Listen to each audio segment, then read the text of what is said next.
ကျွန်တော်ရဲ့ကုထုံးသေးကြလူနာ10ရာခိုင်နှုန်းရေဝေးရောက်သွားပါပြီလို့စေးကုမ္ပဏီတွေကကြော်ညာနေကြတယ်။ဟောကျွန်တော်မှားသွားလား။မမှားပါဘူး။သူတို့ပြောတာဒီလိုမျိုးဖြစ်လိမ့်မယ်။ကျွန်တော်ရဲ့ကုထုံးသေးကြလူနာ90ရာခိုင်နှုန်းတတ်တာကောင်းမှုကျန်းမာလာခဲ့ပါပြီ။ဒီကနေ့တော့90ရာခိုင်နှုန်းတတ်တာကောင်းမှုကျန်းမာတယ်ဆိုတာ10ရာခိုင်နှုန်းတည်ဆုံးမှုရှိတာ ਨੇ အတူတူပဲ။ဒါပေမဲ့ဆုံးဖြတ်ချက်ချမှတ်လူရဲ့စိတ်ထဲမှာဖြစ်ပေါ်လာတဲ့ခံစားချက်ကတော့လုံးဝတခြားစီဖြစ်သွားတယ်။ကိုမင်းကိုတရက်ကိုစက္ကန့်ပေါင်း3800လောက်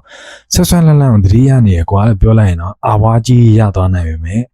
ဟာကိုမင်းကိုတနေ့4နာရီလောက်တော့လုံးလုံးသတိမရတာကွာဆိုရင်တော့သိကြတယ်2စက္ကန့်အတွင်းဂျယ်ရီလာတွေချက်ချင်းမြန်သွားနိုင်တယ်။ဒါကြောင့်မို့လို့ကိုကကိစ္စရဲ့တစ်ခုကိုတင်ပြတဲ့အခါမှာ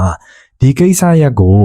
ကြားရတဲ့သူရဲ့စိတ်ထဲမှာအကောင့်ဘက်ကိုရောက်စေချင်လားဒါဆိုရင်အကောင့်ဘက်ကိုဘောင်ခတ်ပြီးတော့တင်ပြဖို့လိုတယ်အစိုးဘက်ကိုမြင်စေခြင်းလဲအစိုးဘက်ကိုတင်ပြတဲ့နယ်ဆိုတဲ့ framing fact ကိုသဘောကျလောက်မှထင်ပါတယ်ပြောပြခြင်းတဲ့ fact တွေကတော့အများကြီးကြံသေးတယ်ဗျကဲနောက်ဗီဒီယိုတွေမလွတ်အောင် like and follow လေးလုပ်ခဲ့ပါဦးအားလုံးနောက်ဗီဒီယိုမှာတွေ့ကြမယ်